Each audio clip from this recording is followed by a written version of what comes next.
안녕하세요. 이세라 지니아가다입니다. 요한묵시록 강좌를 열심히 보고 있다고 하면은 아마 주변에서 묵시록 그거 좀 어렵지 않아? 라고 이야기하는 분들도 계실 것 같습니다.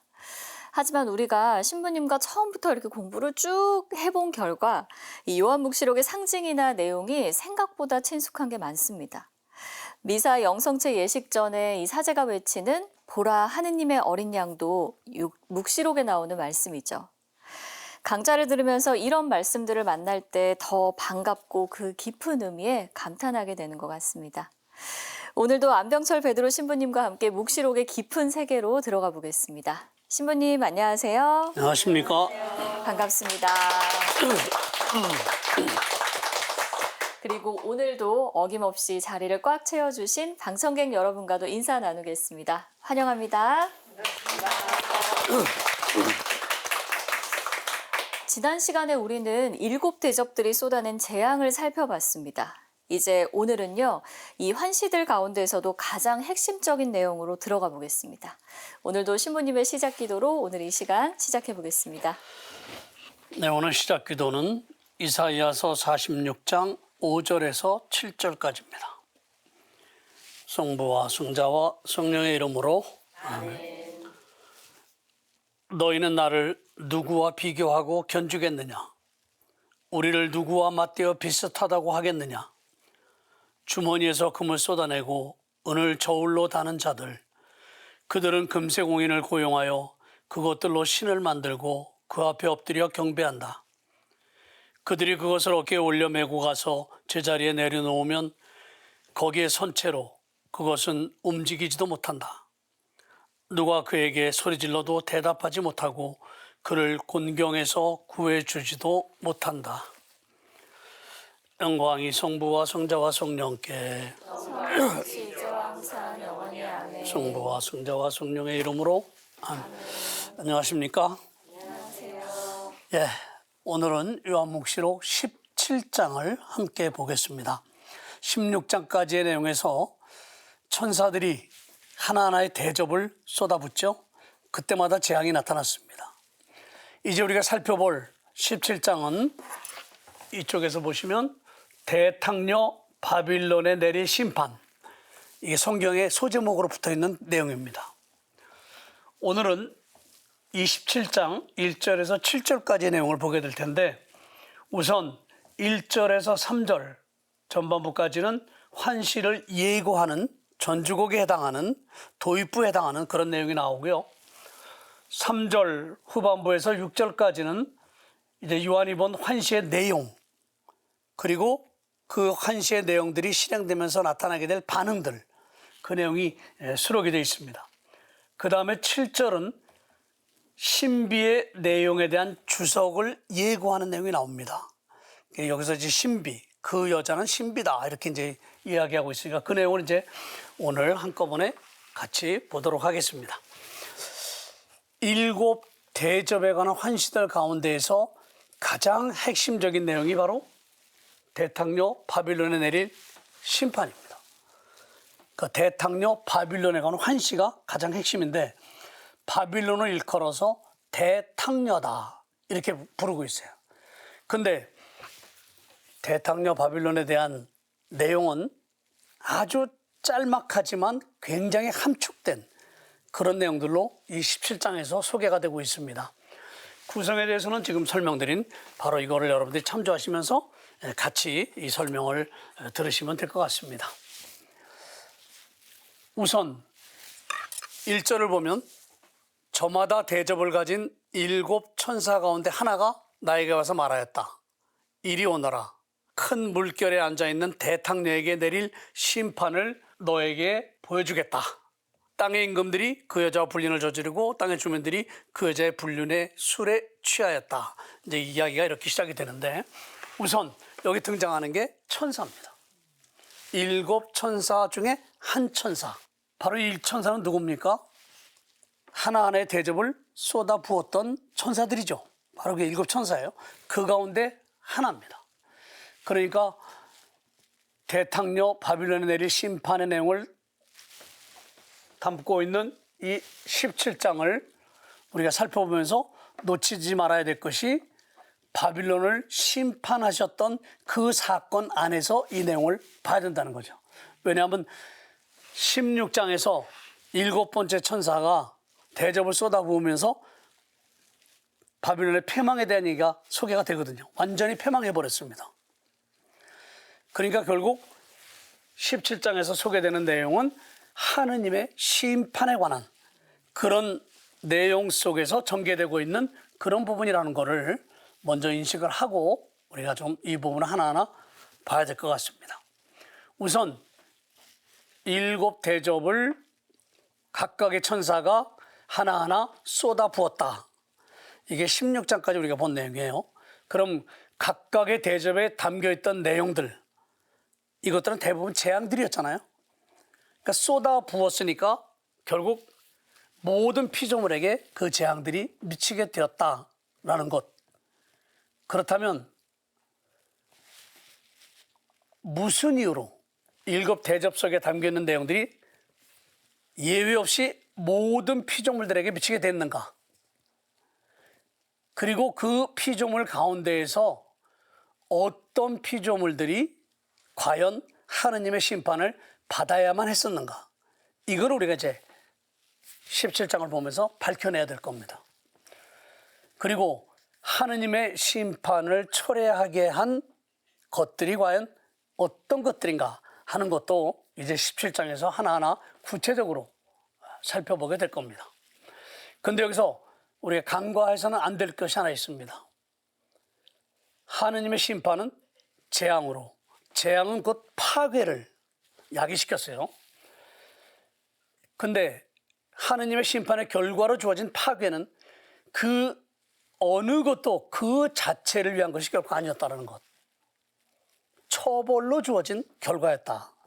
그런 점에서 하느님께서 심판으로 내리신 재앙은 처벌적인 그런 성격을 강하게 가지고 있지만 또 한편으로는 해방적인, 희망적인 그런 면을 가지고 있었다는 겁니다. 양면성을 가지고 있어요.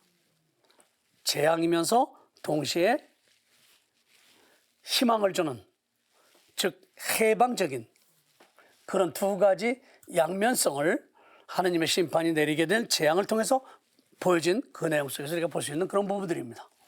왜냐하면 7 대접을 가진 천사 중에 하나, 이 천사가 바로 이제 대접을 쏟아부으면서 바빌론이 완전히 패망하게 되었음을 16장에서 보여줬는데, 바로 같은 천사가 묵시록 21장 10절에 가서 보면 전혀 다른 행동을 하는 것을 볼 수 있어요. 10절에서 보면 그 천사는 성령께 사로잡힌 나를 크고 높은 산 위로 데리고 가서는 하늘로부터 하느님에게서 내려오는 거룩한 도성 예루살렘을 보여줬습니다. 하늘로부터 내려오는 거룩한 도성 예루살렘을 보여준 바로 그 천사가 또한 하느님의 심판의 결과로 재앙을 가져다 주었던 바로 그 천사입니다. 그렇기 때문에 7 대접은 물론 하나님의 심판을 담고 있는 재앙들이었죠. 그런데 그 재앙들이라고 하는 것은 그 자체를 위한 의미라기보다는 하나님의 심판이라는 면에서 한쪽으로는 처벌, 한쪽으로는 희망이라는 양면성을 동시에 가지고 있다는 것. 우선 바빌론을 지칭하면서 대탕려라고 이야기하고 있습니다. 예언서들을 보면 예언자들은 두말할 여지 없이 하느님께 불충했던 이스라엘 백성들이 하느님께 돌아오도록 하기 위해서 그들을 선택을 해서 그들로 하여금 하느님의 메시지를 전달하게 했죠. 질책하기도 하고 때로는 처벌하기도 하고 또 준엄한 심판과 같은 그런 어떤 목소리를 내기도 하고, 그러면서 이제 예언자들의 역할이 예언서를 통해서 우리에게 알려지고 있는데, 예언서 상당수 본문 속에서 보면 탕녀의 모습을 우리는 쉽게 찾아볼 수 있어요. 근데 그 탕녀는 도시를 지칭하면서 그 도시를 탕녀로 이렇게 결부시킵니다.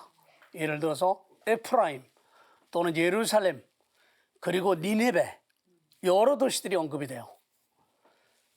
이 도시들은 한결같이 하느님께 불충했던 도시들입니다.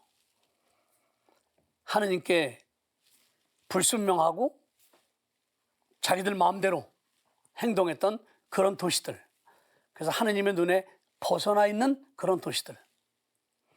그래서 이런 도시들을 상징적으로 탕녀라고 이렇게 불렀고, 바로 그 도시들은 음행을 일삼던 도시. 그래서 탕녀라고 했던 겁니다.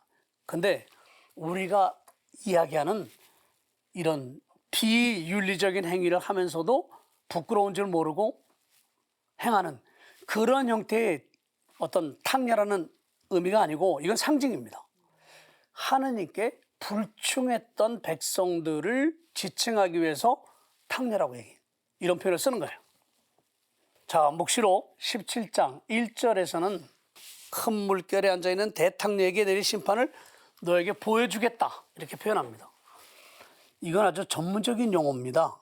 그리스 말로 데이크님이라고 그러는데, 묵시록 서원 부분에 좀 나오고 결론 부분에 나와요, 이 용어가. 그리고 묵시록 본문에서는 전혀 안 쓰이다가 여기서 처음으로 쓰입니다. 그만큼 이 동사가 지칭하는 의미가 크다는 거죠. 그러니까 특별한 경우라고 볼 수 있는데, 그것은 뭐냐면 하느님께서 당신 자신을 계시하시잖아요. 그럼 보여주는 거예요, 이거는. 그러니까 보여주다라고 하는 이 동사는 계시하다라고 하는 동사와 맥을 같이 하고 있는 그런 동사라고 보면 되겠습니다. 요한묵시록에서는 이 동사를 통해서 바빌론 제국 그리고 로마 제국, 이 두 제국의 붕괴, 그리고 붕괴하게 된 원인, 이거를 보여주겠다는 겁니다. 왜 바빌론이 패망하게 됐는가? 왜 로마 제국이 붕괴할 수밖에 없었는가? 그 이유가 무엇 때문이었는가? 이거를 이제 환시를 통해서 하나하나 보여주겠다는 겁니다. 그러니까 이 17장이 굉장히 중요한 내용을 담고 있는 그런 부분이라고 보겠습니다. 묵시록 저자는 천사가 자기에게 보여준 그것이 무엇이었는지를 이렇게 상세하게 이제 밝혀줌으로써 계속해서 소개될 내용들이 정치적인 그런 이유에서가 아니라 신앙의 이유에서 이제 하느님께서 요한에게 보여준 그 계시를 통해서, 즉 환시를 통해서 로마 제국과 대바빌론 제국의 붕괴와 그 원인을 이제 낱낱이 밝혀주겠다는 겁니다. 그러니까 여기서 우리가 보게 될 내용은 역사 신학의 부분이라고 보겠어요. 그러니까 역사는 자연스럽게 진행되어 가잖아요. 대로마 제국이든 대바빌론 제국이든 그들의 역사는 자연스럽게 진행되어 가는데, 그러다가 이제 하느님의 심판을 받아서 붕괴되고 패망을 하는 거거든요. 근데 그걸 정치적인 단순한 관점에서 바라보는 것이 아니라 신앙의 관점에서 바라보고 있다는 거예요. 그러니까 역사 신학이에요. 즉 우리가 살아가는 역사 안에 하느님이 개입하시는 거죠.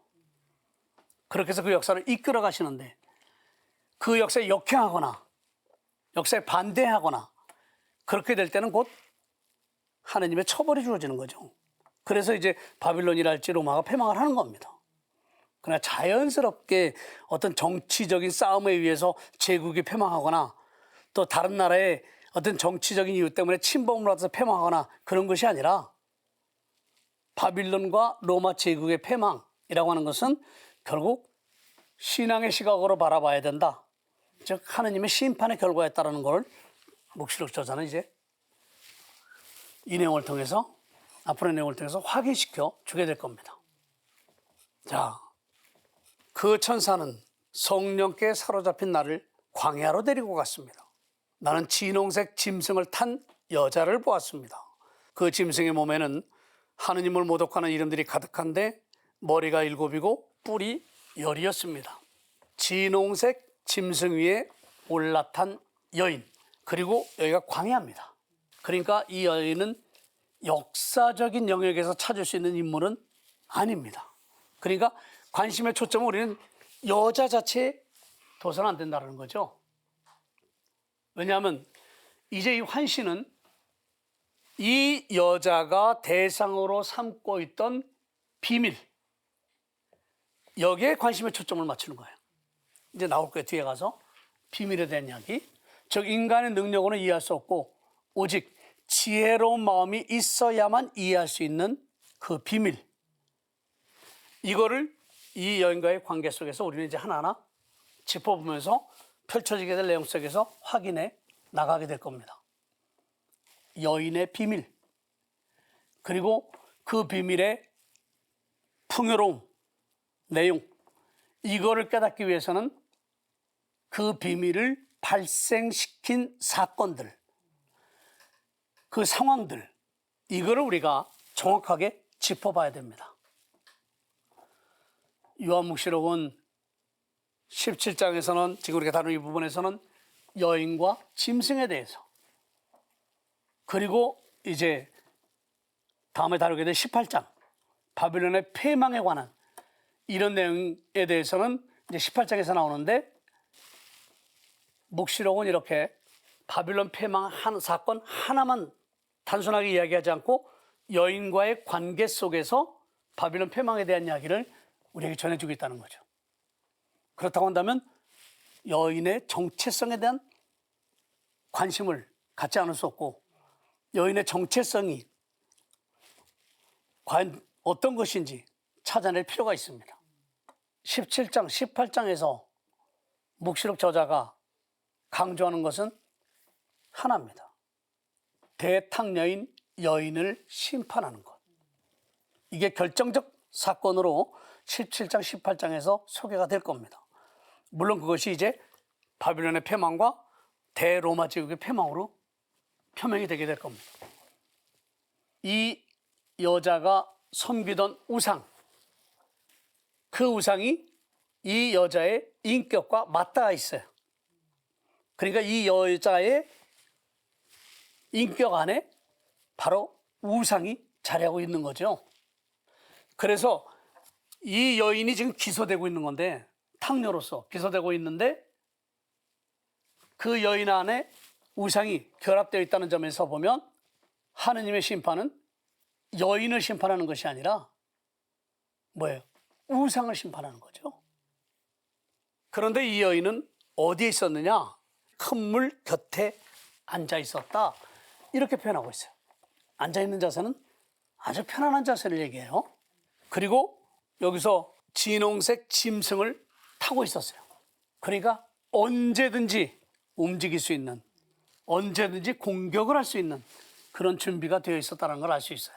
그럼에도 불구하고 큰 물 곁에 앉아 있었다. 언제 폭풍일지 모릅니다. 언제 물결이 칠지 몰라요. 그러니까 불안한 상태죠. 언제든지 공격할 수 있지만 안정성이 보장되지 않은, 바로 그런 상태에 있는 여인의 모습입니다. 바로 이런 모습은 바빌론을 묘사하고 있는 예레미야서로부터 영향을 받은 것이다 라고 볼 수 있어요. 큰 물가에 살며 보화를 많이 가진 자야, 너의 종말이 다가오고 내가 잘려나갈 때가 되었다. 이게 바빌론에 대한 얘기거든요. 바빌론 심판에 대한 얘기예요. 바로 이 바빌론이 심판을 받게 됐다라는 것은 뭐냐? 그가 저지른 죄악, 바로 그거죠. 그 죄악이라는 것은 뭐냐? 우상숭배입니다. 단 한 가지예요. 이 여자가 앉아있던 큰 물, 이것에 대해서는 17장 15절에서 주석을 하고 있습니다. 네가 본 물, 곧 탕녀가 그 곁에 앉아있는 물은 백성과 군중들과 민족들과 언어들이다. 아주 구체적으로 주석을 하고 있습니다. 바로 로마 제국의 운명이 어떻게 될 것인지를 보여주는 겁니다. 로마 제국, 왜 로마 제국을 제가 말씀드리냐면 묵시록의 배경은 로마 시대예요. 그런데 실질적으로 지금 예레미야서를 통해서 보면 바빌론 패망에 대한 얘기, 하나님 심판의 결과로서 바빌론 패망에 대한 얘기가 예레미야서에 나오고, 그거를 갖다 쓰면서 지금 여인과 결부시키고 있거든요. 여자와 결부시키고 있어요. 로마 제국은 바빌론 제국을 예형으로 삼고 있는 거예요. 그러니까 그 옛날 바빌론이 대제국이 되었던 것처럼 로마도 대제국으로서 자리매김하기 위해서 발버둥 치고 있었던 그런 시대였습니다. 그런데 예언서들 안에서 보면요, 이렇게 하느님께 불충했던 도시들, 이런 도시들을 탕녀라고 얘기했잖아요. 근데 그 탕녀들만, 예언서들이 탕녀들만 나무라질 않아요.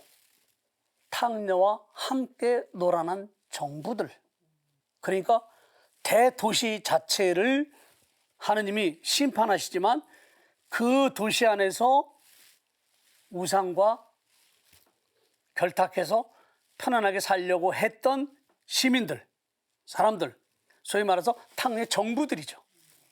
이들까지도 예언자들은 강력하게 질책을 하거든요. 로마 제국은 하나님께 반기를 들었어요. 또 우상 숭배를 일삼았어요. 왜? 황제를 신격화했으니까. 그렇게 함으로써 땅의 임금들을 매춘 행위에 빠져들게 한 겁니다. 이게 이제 이사야서에 나오는 그런 이야기들입니다. 그러니까 탕녀들은 우상 숭배에 빠져들었던 도시들은 하느님께 불충한 그런 도시들이잖아요. 이들은 끊임없이 사람들을 끌어들여서 우상 숭배의 삶에 동참하도록 만들었던 거예요. 이게 제도적이 됐던 아니면 어떤 방법이 됐던, 그렇게 해서 자기의 제국을 마치 황제가 신인 것처럼, 그래서 우상 숭배가 절대가치인 것처럼 그렇게 만들어 왔던 거죠. 자, 여기 보면 그 나오잖아요. 땅의 임금들이 그 여자와 불륜을 저질렀어요.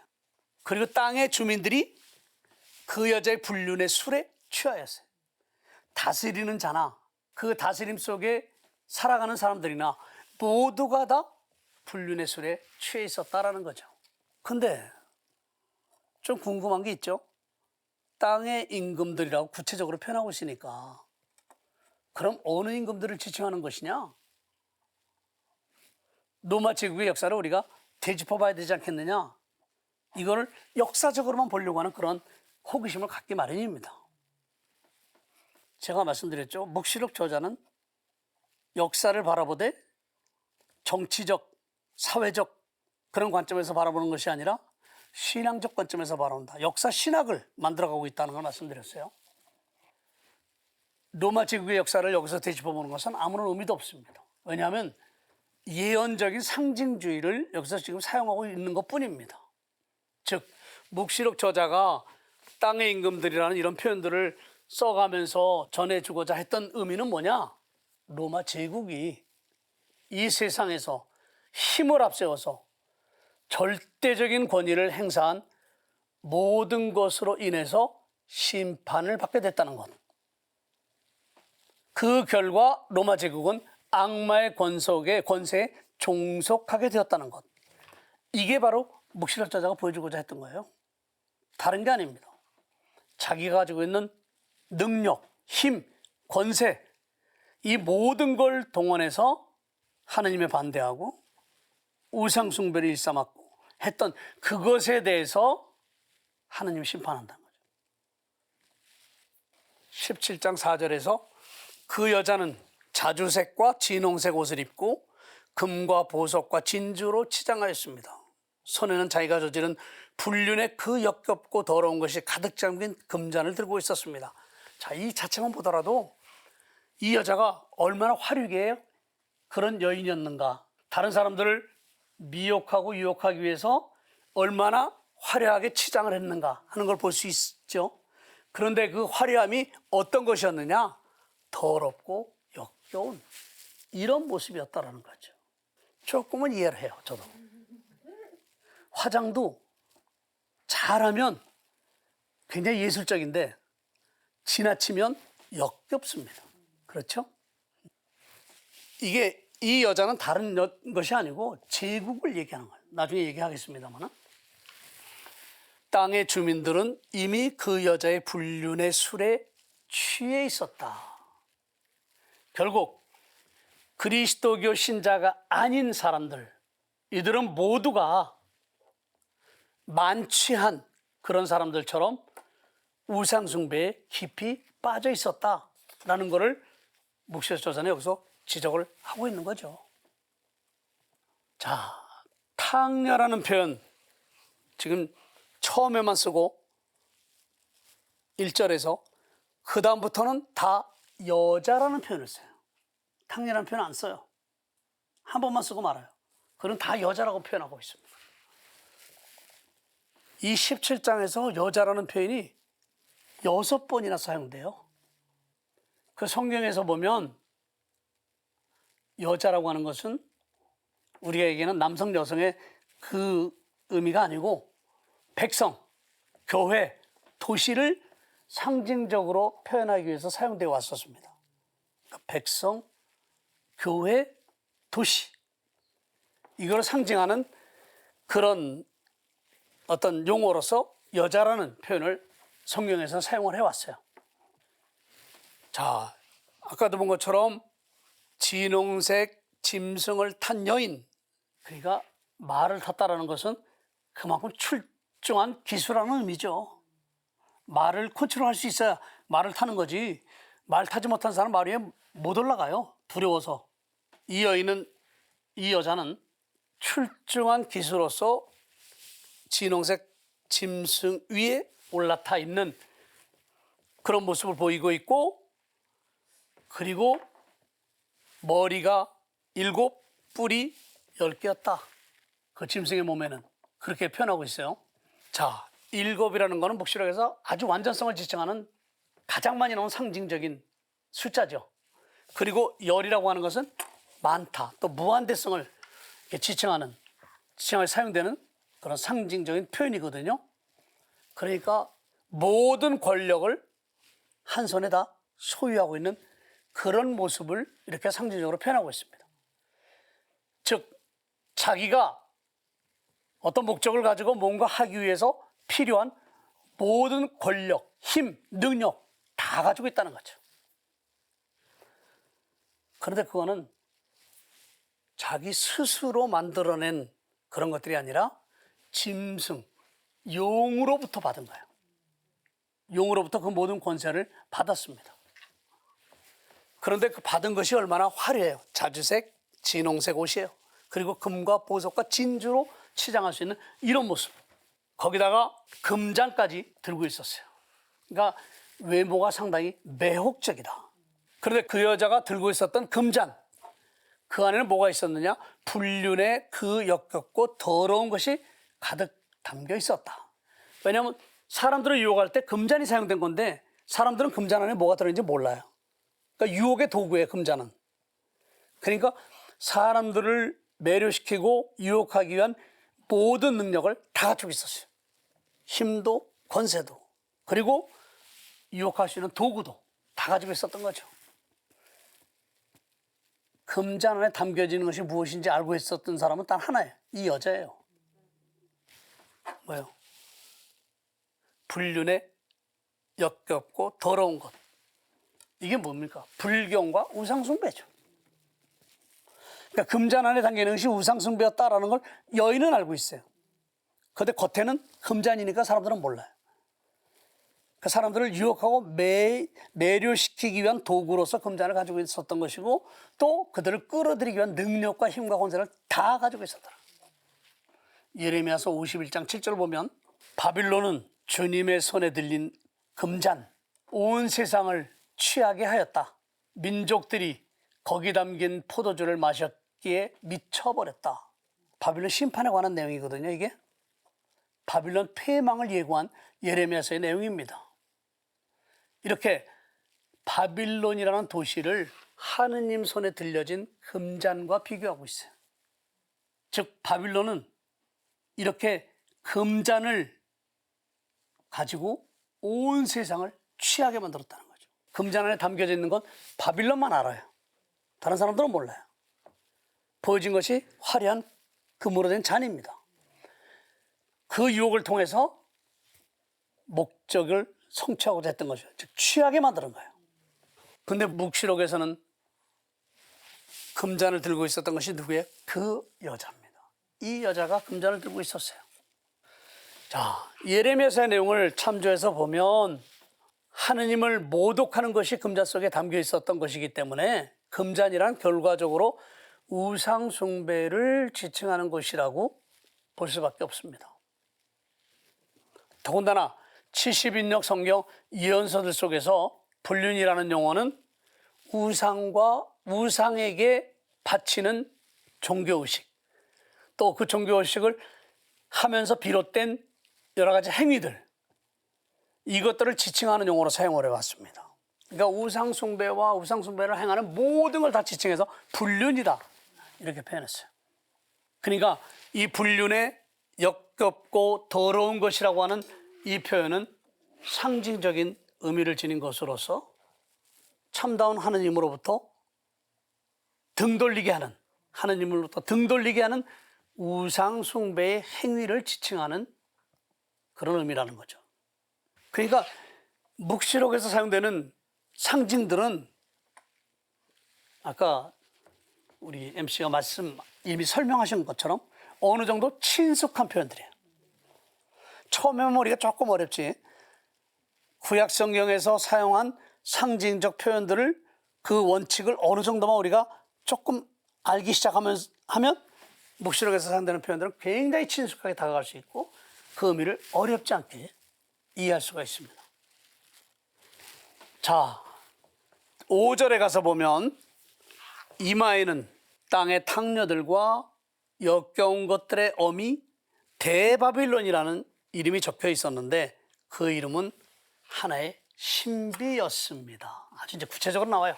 이 여자는 두말의 질 없이 정말 화류계에서 잘 나가는 여인이었다라는 걸 확실하게 여기서 알 수 있어요. 그런데 다른 점은 뭐냐? 이마에 적혀 있는 이름이 하나의 신비였다는 거. 그냥 보면 뭐 대화류계의 여인으로서의 모습, 우리가 살펴본 것처럼 단순히 대바빌론은 그런 모습을 하고 있다고 얘기할 수 있겠지만 구약에서 상징을 통해서 지칭했던 의미보다 여기서는 한 걸음 더 나아가서 그 이름은 신비였다라고 하는 것이 첨가되어 있다는 거죠. 그러니까 신비였다라고 하는 것은 뭐냐? 그 자체로서 의미를 파악하기가 쉽지 않다라는 거죠. 그런데 이 여인의 정체성을 밝히는데 뭐 그렇게 조급할 필요는 없습니다. 계속해서 우리가 보게 될 거니까요.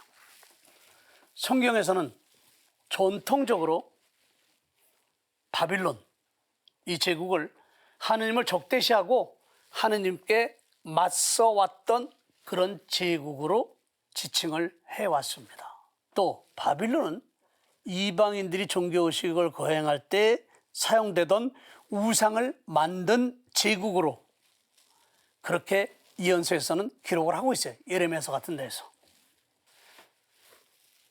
근데 바빌론은 기원전 6세기 그때거든요. 근데 지금 이 묵시록의 상황은 로마 제국의 상황이에요. 그러니까 지금 로마 제국은 대바빌론 그 뒤에 딱 숨어 있는 거예요. 물론 바빌론이라는 이름 자체가 로마 제국의 정체성을 드러내는데 뭐 절대적인 건 아닙니다. 로마 제국은 바빌론을 역사적으로 그리고 시간적으로 현실화 시키려고 했던 거죠. 그 옛날의 대바빌론을 지금의 로마는 자기 제국의 그 모습을 꽃피우려고 하는 거죠. 그 모습으로 자기 제국을 만들려고 하는 거죠. 그러니까 로마 제국도 우상숭배의 결과로 머지않아 사라질 겁니다. 근데 바빌론은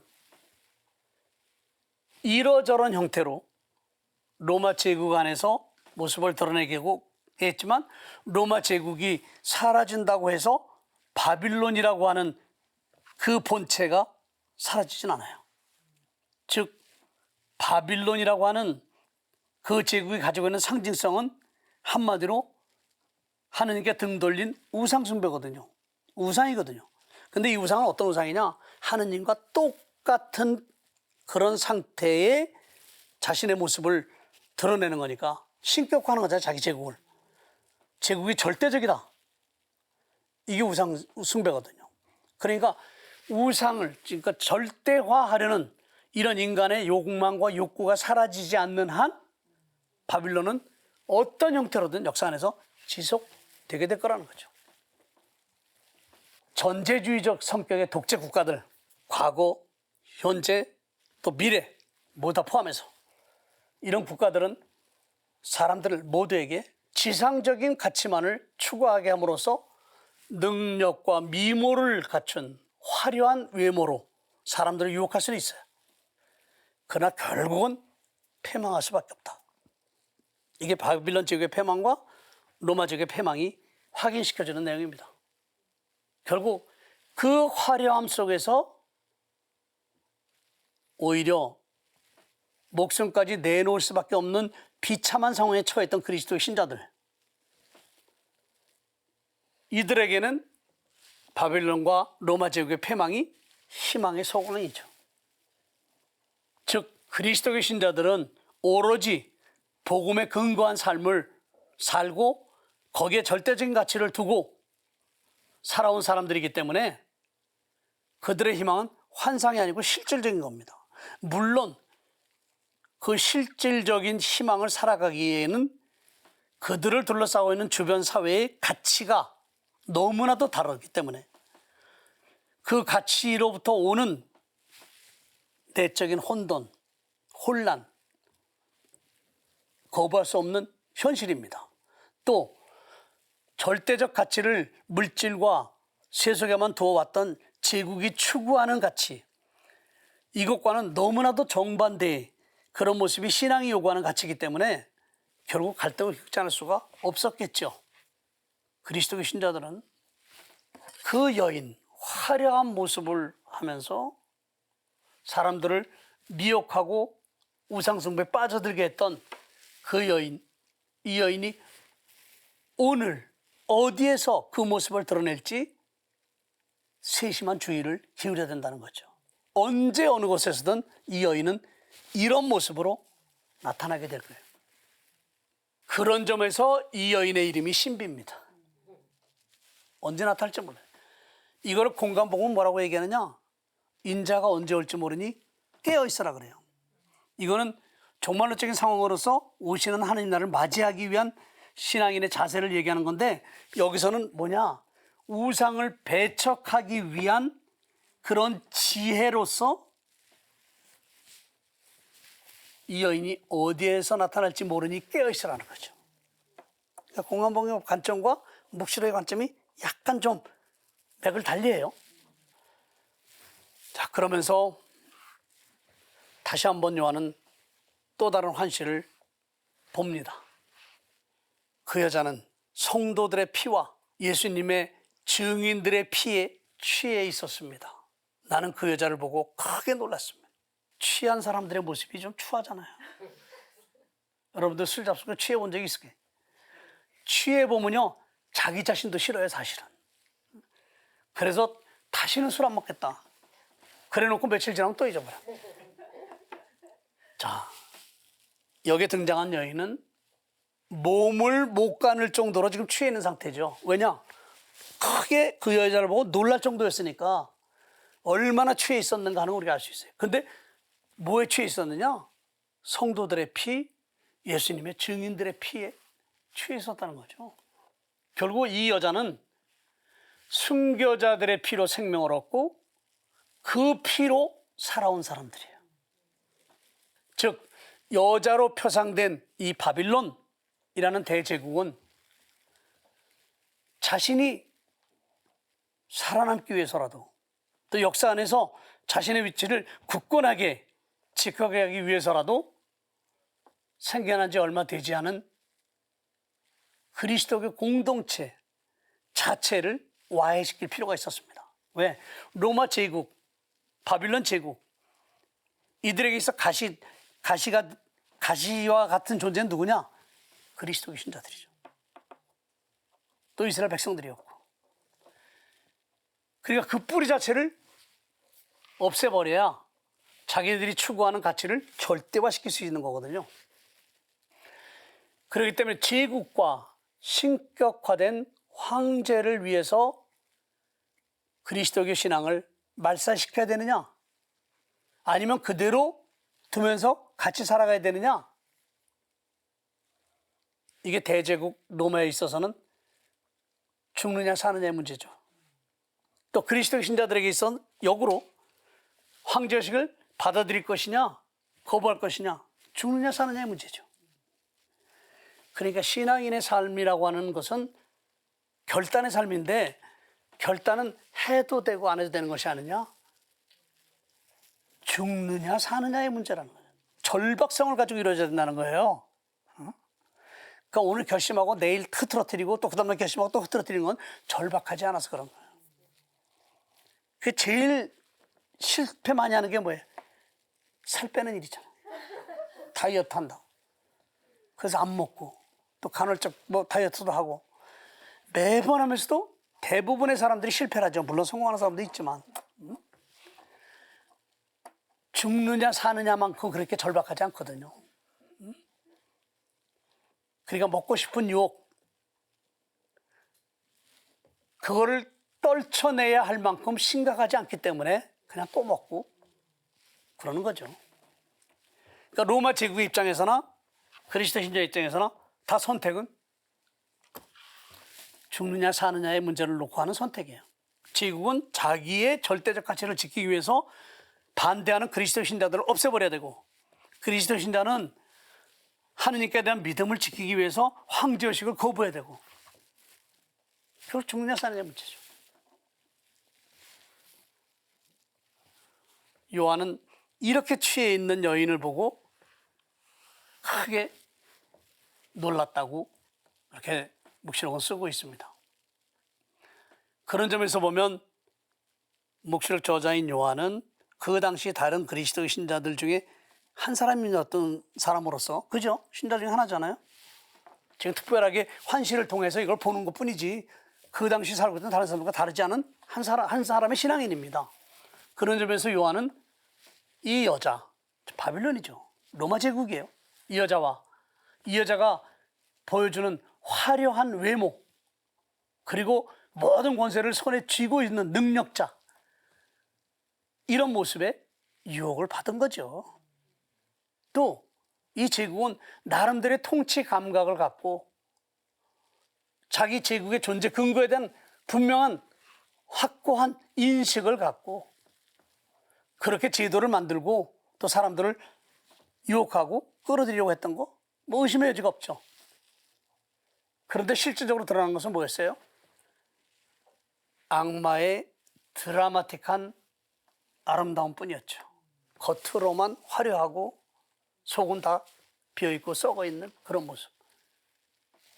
그렇기 때문에 요한에게는 영적인 분별력이 필요했던 겁니다. 바로 천사가 요한에게 요구했던 게 바로 그거예요. 그때의 천사가 나에게 말하였다. 왜 놀라느냐? 내가 저 여자의 신비와 저 여자를 태우고 다니는 짐승, 곧 머리가 7이고 뿔이 여린 짐승의 신비를 너에게 말해주마. 이제 그 정체성을, 실체를 알아야 된다는 거죠.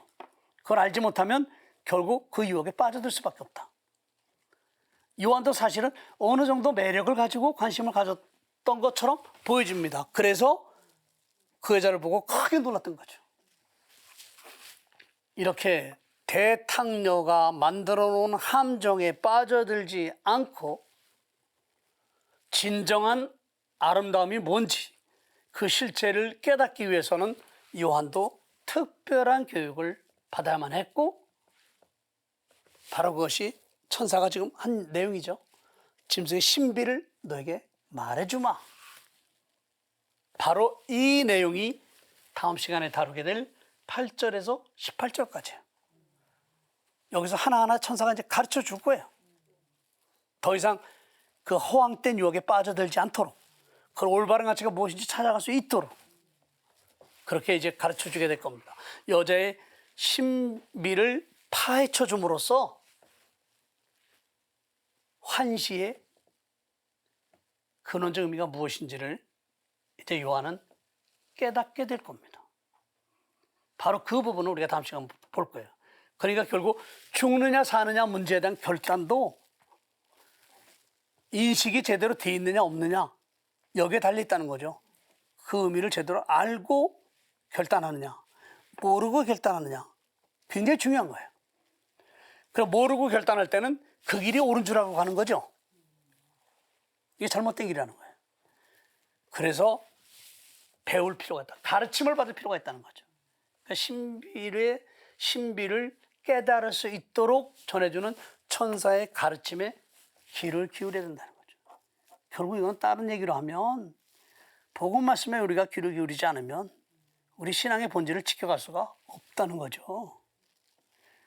귀를 기울인다는 것은 뭐예요? 가르침에 끝까지 충실하게 살아가려는 이런 인식과 의지의 노력이 뒤따라야만 죽느냐 사느냐의 결단을 내릴 수 있는 것이지, 그렇지 않으면 그냥 휩쓸려 가는 거야. 여기서 보면 이제 물이라는 것이 나오거든. 나중에 물에 쓸려가는 건 아무것도, 불이 난 집에는 잔재가 남아요.